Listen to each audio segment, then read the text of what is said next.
Estamos começando mais um Backstage, dessa vez com uma pessoa tão especial quanto todas que estão passando por aqui, André Gonçalves, que é pastor na Zion, da Next Gen, que é uma parte da Zion, que cuida de uma geração específica, é pai, um pai abençoado com 2 filhos e atua no mercado de trabalho, é profissional na área de marketing na Netflix. E hoje nós teremos um papo muito interessante. Com certeza vai edificar sua vida e vai ativar lugares que na tua história, na tua existência ainda estão adormecidos e precisam vir a existir. André, obrigado Amém. por ter vindo e por esse papo que a gente vai ter aqui. Obrigado, Marcelo. É um prazer estar aqui com vocês. Valorizo muito essa iniciativa aqui. A gente tem muita gente que precisa ouvir, né? Ouvir como fazer, para onde ir e ter espaço que a gente pode falar isso é muito importante. Então, obrigado pelo convite. Prazer estar aqui com vocês. Prazer. A gente se encontrou algumas vezes, né? Poucas vezes, na realidade.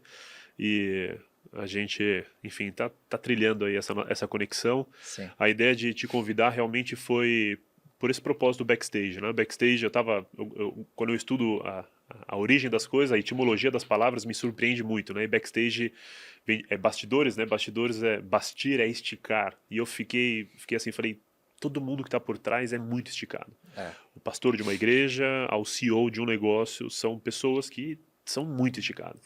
E a ideia é essa, né? Trazer pessoas que vivem essa vida se permitindo ser esticado para que, né, a vida aconteça, né? Que a vida transborde. E o que eu acho legal é que é uma esticada que ninguém vê, né? É.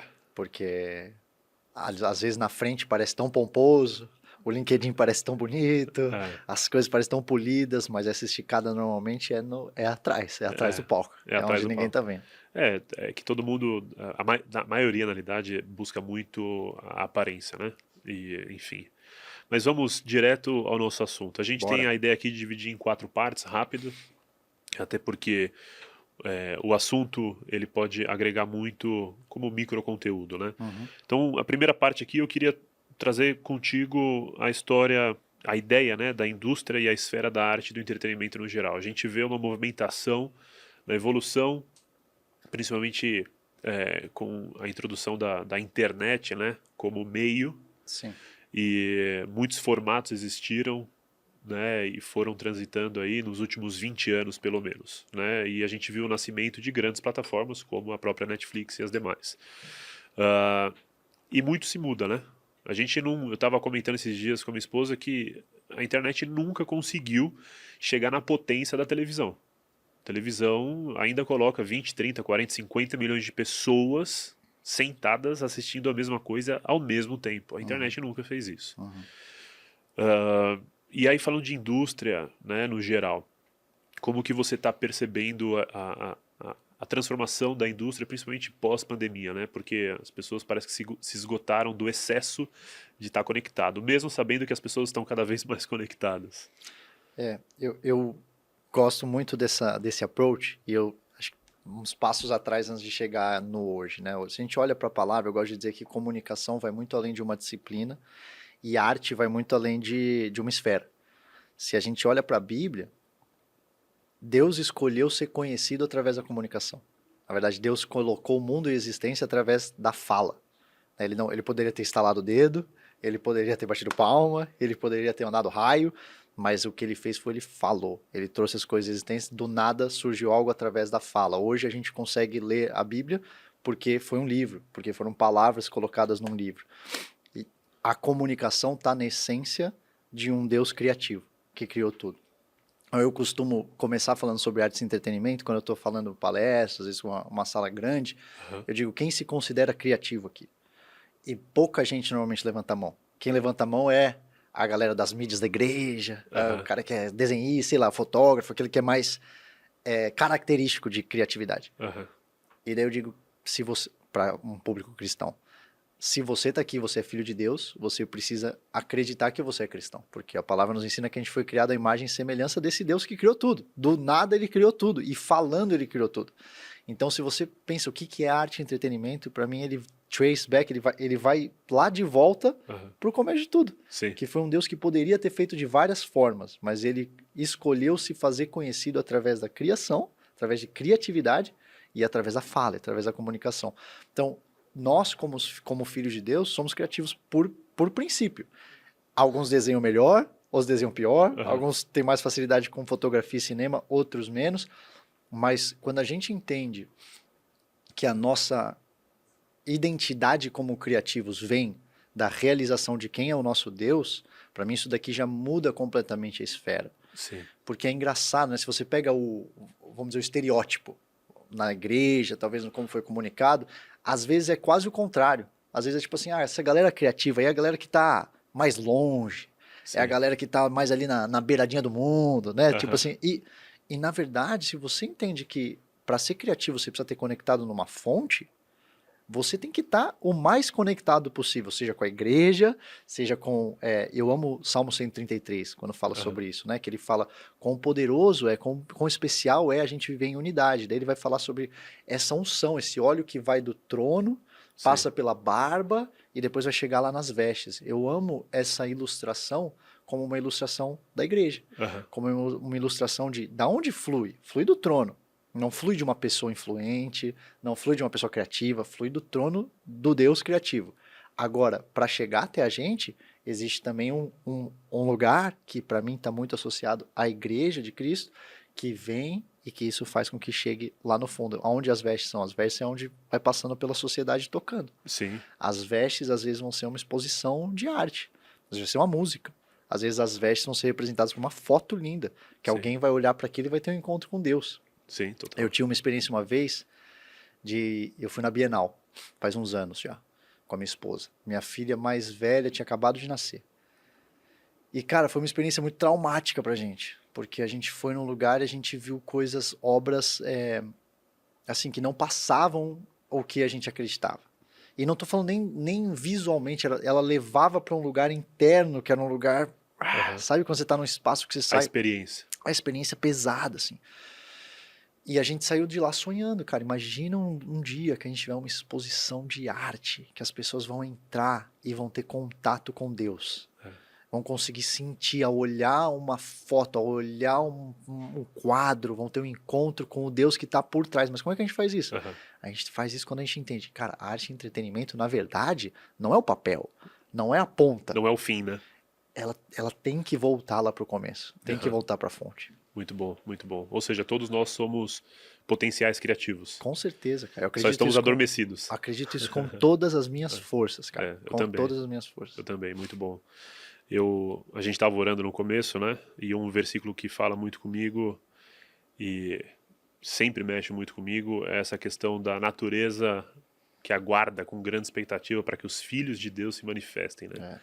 A natureza aguarda com grande expectativa para que a gente se manifeste, para que a gente volte a assumir aquilo que nós perdemos na queda, né? E é esse potencial existindo, né? Fluindo, acontecendo, né? Transbordando, né? E, bom, sobre criação nesse lugar, né? Porque se a gente está falando de indústria no geral e todos nós somos potenciais criativos, então desde um empreendedor até um estagiário que chegou tem potencial de criar. E necessariamente a gente pode falar, lógico, só sobre arte e entretenimento no geral, mas a capacidade de criar, ela tá embutida em nós. Você acredita que nós criamos, co-criamos ou subcriamos? Tá, boa pergunta. Deixa eu só fazer um comentário do versículo. Uma vez você estava falando sobre esse versículo e eu falo uma coisa que é: você vai deixar uma pedra ter mais expectativa do que você? Eu falo para as pessoas. Porque a palavra está falando. O que ele criou? Uma árvore. O que ele criou? Uma pedra. Elas têm uma expectativa dentro dela, eu fico imaginando a pedra assim, ó. Cadê a árvore? Cadê esses filhos? E você não tem expectativa, cara. Você tem que ter uma expectativa sobre a manifestação de quem você foi criado para ser maior do que da pedra e da árvore. Sim. Voltando para a pergunta. Eu acredito que a gente sempre vai... Eu acredito que a gente cria. Mas eu acredito que a gente cria conectado ao Senhor. Então, a criação que vem de nós... Porque você pode criar de qualquer lugar. Você pode pegar uma folha e começar a desenhar. E uma pessoa que não tem Deus pode fazer um desenho lindo. Tantas pessoas, artistas incríveis, que produziram obras incríveis, que não tinham uma conexão com Deus. Mas fizeram. Agora, eu acredito que o poder de filho de Deus se manifestando, o que a natureza anseia com expectativa, eu gosto que ele fala, não é pessoas se manifestando. Não é a manifestação de seres humanos. Qualquer um. É a manifestação de filhos de Deus. Porque enquanto você não entender a paternidade de quem você é filho, você só vai se manifestar. Uhum. Mas não vai ter ardente expectativa na sua manifestação. Uhum. Agora, quando essa conexão é feita, aí sim, cadê esses filhos? Cadê esses filhos fazendo alguma coisa? Então, acho que a fonte, ela vai para a cocriação. A fonte, ela vai para o Espírito Santo me guiando. E eu amo, assim, eu acho que a gente tem que ter cuidado também para não over-espiritualizar. Eu não tô querendo dizer aqui que você, para desenhar um negócio bonito, você tem que ficar 10 meses no jejum e você tem que voltar. Não, você tem que ter uma revelação de identidade. Você tem essa revelação de identidade, você entende nada que eu coloco no papel, nenhuma foto, nenhum filme, nenhum curta, nenhuma atuação, seja qual for a área de arte e entretenimento que você está fazendo hoje, seja um empresário, você conectado vai para um lugar de criação muito mais rico. Vai para um lugar de criação que nunca é você sozinho. Que é o que o apóstolo Paulo vai dizer. Não sou mais eu que vivo. Então, assim, obras autorais pode até ter o seu nome lá. Sim. Se eu pintasse um quadro, teria ali André Gonçalves embaixo. Mas não é meu. Aquilo não é uma propriedade minha. Aquilo é de Deus. Então, a glória dele manifesta através de mim, faz com que as pessoas tenham encontro com ele. Mas só é isso se eu estou passando a glória para ele e se eu estou conectado a ele. Sim. Senão é só meu nome. E só meu nome, cara. As pedras não têm expectativa. Ninguém tem expectativa para ver meu nome. A expectativa é para manifestação de filho. Até porque manifestar é tornar público aquilo que era oculto. Então, você deu o exemplo dessa experiência que você teve num ambiente de arte, de galeria, onde você se sentiu mal, você e sua esposa. Como pode alguém que na escuridão criar algo para alguém que está na luz? Né? Então, quem está na escuridão, cria para quem está na escuridão. E quando nós manifestamos a realidade, é essa capacidade que o Espírito Santo traz de nós de trazer o nosso verdadeiro potencial que está oculto para a luz. Ou seja, a gente passa de fato a manifestar a glória de Deus. E não tem como misturar, né, trevas e luz. Então, a partir do momento que a gente sai do oculto e no ambiente que nós estamos é trevas, aquele lugar, a partir dessa manifestação que estava oculto, se torna claro, tem uma luz ali. Que é o que a palavra vai falar, né? Você não vai colocar uma candeia de luz, você não vai colocar algo que brilhe a luz embaixo da cama. Porque daí não brilha a luz para ninguém. Você precisa, e nós como a palavra vai dizer, né, com rostos descobertos, a gente, de glória em glória, a gente é transformado porque a gente está recebendo a glória de Deus e a gente está refletindo essa glória de Deus. Então, eu preciso me colocar num lugar assim. Uma coisa, porque para mim, a excelência, ela está conectada com isso quando você entende para quem você cria. A palavra de Deus também vai dizer que é para a gente fazer as coisas de todo o nosso coração para Deus e não para os homens. Sim. Então, quando eu entendo isso, não só eu estou co-criando, mas o que eu estou produzindo é para ele. Sim. Volta para ele. Então eu tô lançando uma música, mas essa música não é para as pessoas que estão ouvindo no Spotify. Essa música é para Deus. Então, se eu crio tudo isso, eu costumo dizer, não tem como não fazer com excelência. Se você entende quem é ele, e você entende para quem você está fazendo, você não vai fazer coisa meia boca. Sim, de fato. Uma coisa que eu costumo falar para os jovens lá da igreja é, imagina que tudo que você está fazendo, e assim, vamos falar, não é quadro que eu estou falando agora, estou falando sobre o e-mail que você escreve. Estou falando sobre a planilha que você faz como estagiário na sua empresa. Estou falando como a arrumação do seu quarto. Vamos trazer para coisas bem práticas. Se tudo isso acabasse assinado, atenciosamente, o Deus Criador dos céus e da terra, você faria melhor ou pior? Porque o que a gente está fazendo, a gente é criado à imagem e semelhança dele, a gente passa a imagem para ele. Dr. Miles Monroe, numa pregação, ele fala uma coisa muito legal, que ele fala sobre o tablet. Daí ele fala assim, esse tablet aqui carrega uma marca. Se esse tablet funciona mal, eu vou ficar bravo com o tablet ou com a marca? É da importância fundamental para a marca que tem esse tablet aí, que ele funcione bem. Porque é a imagem dele que tá em risco, que está em jogo. Mesma coisa com o nosso Deus. É a imagem, através das nossas vidas, quando a gente diz, nós somos filhos de Deus. Então tá bom. Então o que você está fazendo, está falando quem ele é. Está representando ele. Está representando ele. Isso tem que mudar o jeito que a gente anda, o jeito que a gente Sim. cria, o jeito que a gente escreve. Sim. A excelência, ela é, para mim, um resultado inevitável do entendimento de eu crio com ele e eu crio para ele. Aham. Não tem como não fazer excelente. Aí você não vai pensar, porque muita gente quando acha, eu costumo falar que você precisa mudar quem seu chefe é. Porque quando você está fazendo alguma coisa pro seu chefe, ou pra sua audiência, ou pros seus fãs, às vezes você vai pensar assim, meu chefe nem vai perceber. Se eu fizer, vou gastar 1 hora a mais para fazer um negócio melhor, pra quê? Agora, quando você entende, ele é seu chefe.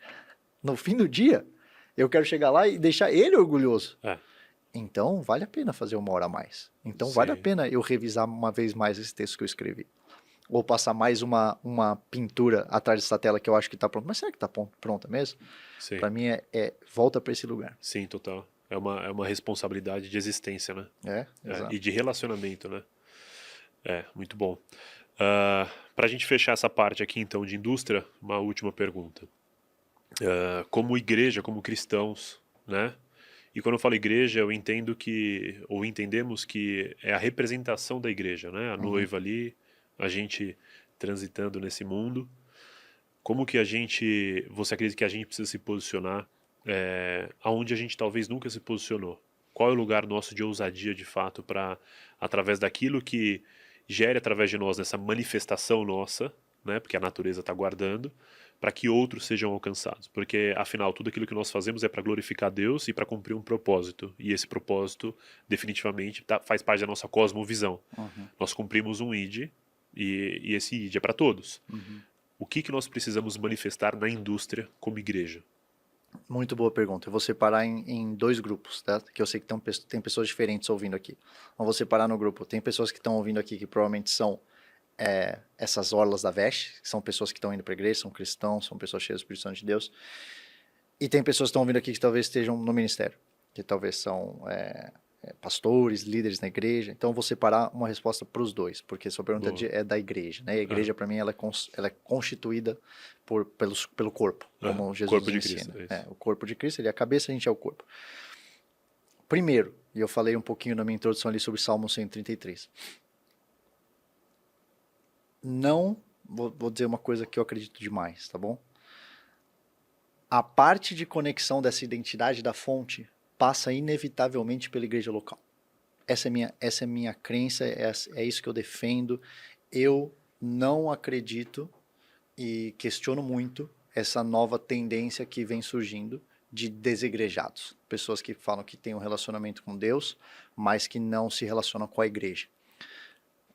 Meu pastor, o pastor Teófilo, sempre fala que é muito difícil você casar com a cabeça e não com o corpo. Né? Que é a mesma coisa que as pessoas estão carregando a cabeça pela rua e falando, não, eu não gosto do corpo. Uma cabeça, você falar isso pro seu marido, pra sua esposa, não daria muito bem. Não, eu gosto muito da sua cabeça, mas seu corpo, cara, deixa pra lá. É isso que as pessoas estão dizendo. O que isso tem a ver com criatividade? Você pode pensar, mas peraí, o que isso tem a ver com arte e entretenimento? Para mim tem tudo a ver com arte e entretenimento, porque uma vez que você está conectado, além de existir unção, que eu acredito, além de existir uma bênção que escorre da barba até a veste, existe uma coisa que chama submissão. Existe uma coisa que chama você dar autoridade para alguém falar na sua vida. E aí eu vou dizer bem claro para pessoas que podem estar ouvindo que estão nesse lugar. Esse lugar é batalha. Esse lugar é exposições de arte que estão escuro, set de gravação que não tem ninguém mais cristão. Esse lugar, se você vai sem cobertura, se você vai sem armadura, é complexo.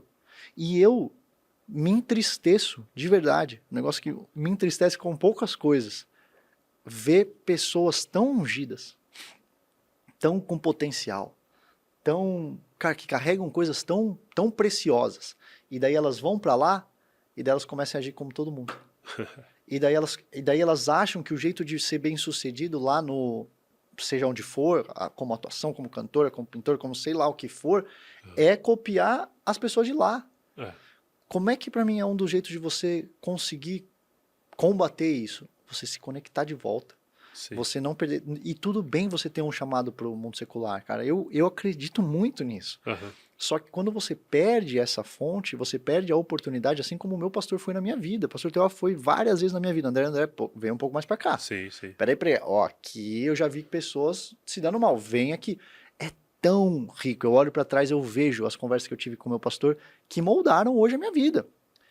Porque ele é mais experiente, porque eu dei autoridade para ele na minha vida. Então, esse é o primeiro lugar que para mim ele é muito importante e a igreja precisa estar, a eclesia de Cristo precisa estar sendo treinada. Precisa estar debaixo de uma autoridade, precisa estar debaixo de um respaldo que é uma autoridade espiritual. Senão a gente está indo para a batalha lá sozinho. Isso não faz sentido. E essa batalha sozinho é muito difícil de ganhar, cara. É muito difícil porque daí o ego começa a falar mais alto. Na verdade é impossível de ganhar. Não tem como ganhar essa guerra. Daí a gente vai para esse lugar que a gente não percebe, a gente está chegando sem armadura. A gente está chegando lá de peito aberto para tomar pancada, cara. E muitas vezes com boa intenção. Sim. Muitas vezes querendo transformar para Jesus. Não é pessoas que vão para lá para se perder. Pessoas vão para lá querendo transformar. Só que acabam sendo mais transformadas do que transformando. Essa é a conexão que vai permitir. Eu tô aqui, eu gosto de falar da mistura heterogênea ou homogênea. Para mim, nós como cristãos no mercado de trabalho, seja qual for a esfera, a gente sempre vai ter um pouco de mistura heterogênea. Você pode colocar no mesmo copo, tá aqui no mesmo copo. Mas você separa o que é óleo e o que é água. Eu tô aqui, eu tô nesse mundo, mas eu tô aqui para influenciar esse mundo. Também meu pastor Teófilo costuma falar sobre quando você está no lugar, ou você influencia aquele lugar, ou você é influenciado por ele. Ponto. Não tem outra coisa. Ou você está lá influenciando, ou você está lá sendo influenciado. E muita gente, eu vejo, na boa intenção, vai para lá e acaba sendo influenciado mais do que influenciando. Agora falando para o segundo grupo. Então, como é que a igreja se prepara para isso? A igreja, na minha opinião, se prepara para isso tendo também líderes e ensinamentos que preparam essa galera para ir para lá.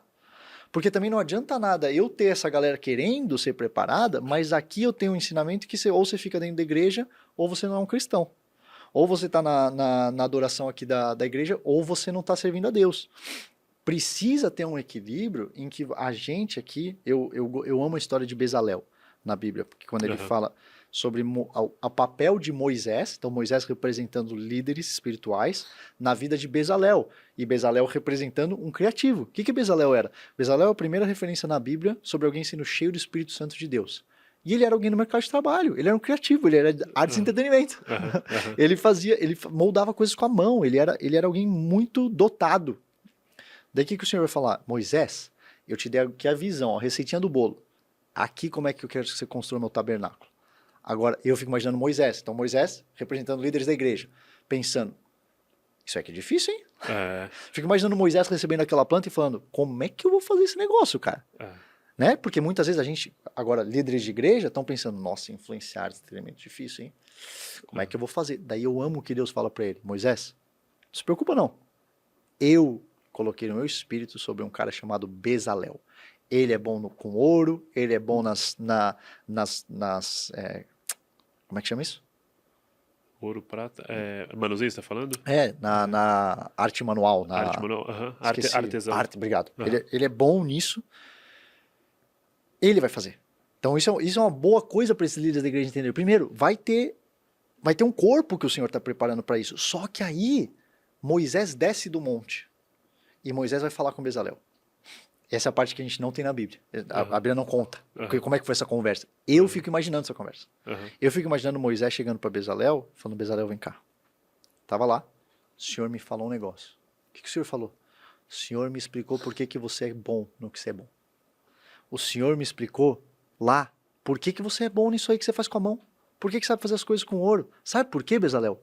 Porque o Senhor tem uma expectativa por que você vai fazer com isso. Líderes precisam ser capazes de explicar para as pessoas, ou dar a visão para o dom das pessoas. Porque daí, quando a gente consegue que as pessoas entendam quem deu o dom para eles no primeiro lugar, quem capacitou eles, a gente impede eles de fazerem bezerro de ouro. Total. Porque daí uma vez eu estava lendo a Bíblia e o Senhor falou para mim assim, volta e procura Bezalel no bezerro de ouro. Porque Bezalel seria a melhor pessoa para fazer o bezerro de ouro. Ele seria a pessoa que faria o bezerro de ouro mais incrível, cara. Porque ele tinha um dom para fazer, para mexer no ouro. Ele não estava lá. O que eu acredito, ele sabia por que ele carregava aquele dom. Ele sabia quem tinha dado aquele dom. Mas ele poderia ter desperdiçado ele fazendo um bezerro, ao invés de ir lá e fazer o tabernáculo. E é isso que eu acho que muita gente está fazendo hoje. Acho que muita gente está com dom, sendo bom no que faz, mas aí perde... Levantando bezerros de ouro. E muitas vezes se transformando em bezerro de ouro. Porque daí a pessoa... Então aqui, ó, cheguei, agora eu vou ser adorado, agora eu vou ser mais um desses aí, ó. Esses aí bons, esses aí que estão bombando, esses daí que... E daí, não, cara. E de novo, eu não tô falando não vá. Não tô falando não... Cara, vá. A gente precisa dessas pessoas. Mas a gente precisa dessa organização aqui, da eclesia de Deus, de Jesus Cristo, funcionando de uma tal forma que aí esses dois grupos que eu tô falando se encontram aqui. Pá.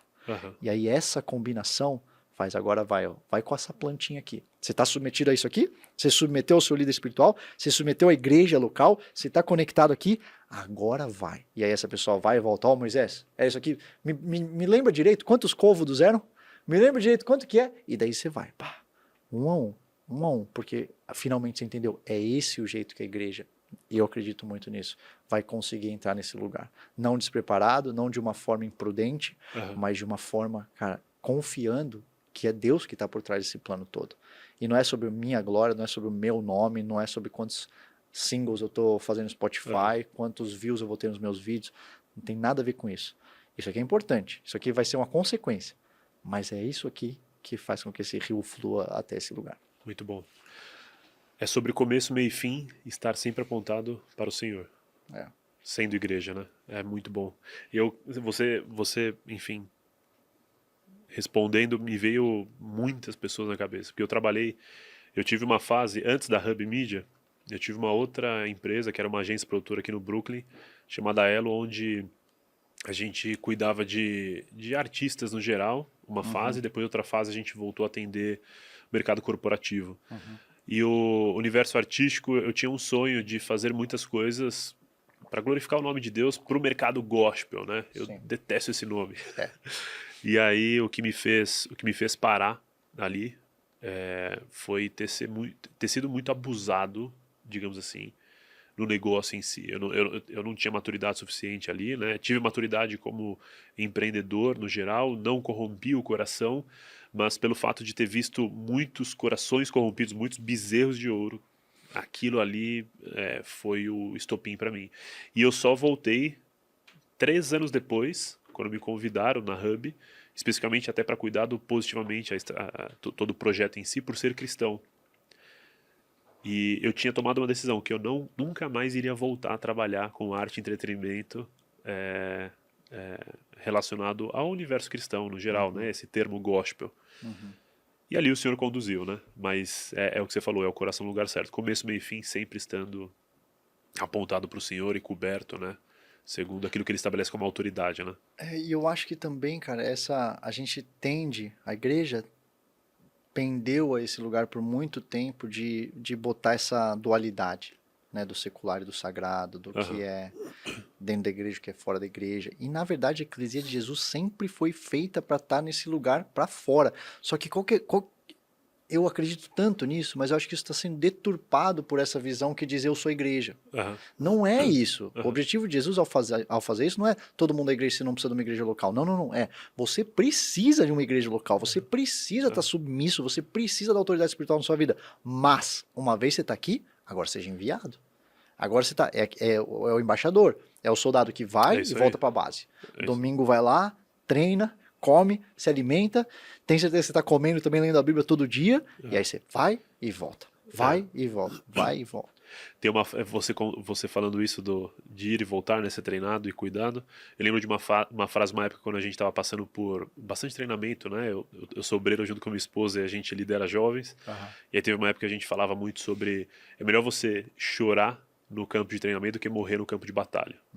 Porque as pessoas elas não se preparam, porque elas não são esticadas no campo de treinamento, ou seja, chorar no campo de treinamento é você, de fato, se desenvolver, porque neste reino nós somos desenvolvidos, que é o reino de Deus, para quando a gente vá lutar nesse reino onde jaz o maligno, que é o reino das trevas, que é onde nós estamos lutando, a gente não morra, porque a gente vai estar com a armadura, a gente vai ter a sabedoria do Senhor guiando a gente vai ter o coração no lugar certo, a gente vai estar estruturado de fato para vencer esse mundo, não porque somos bons, né? Porque nós fomos capacitados, qualificados, estamos sendo direcionados por um Senhor.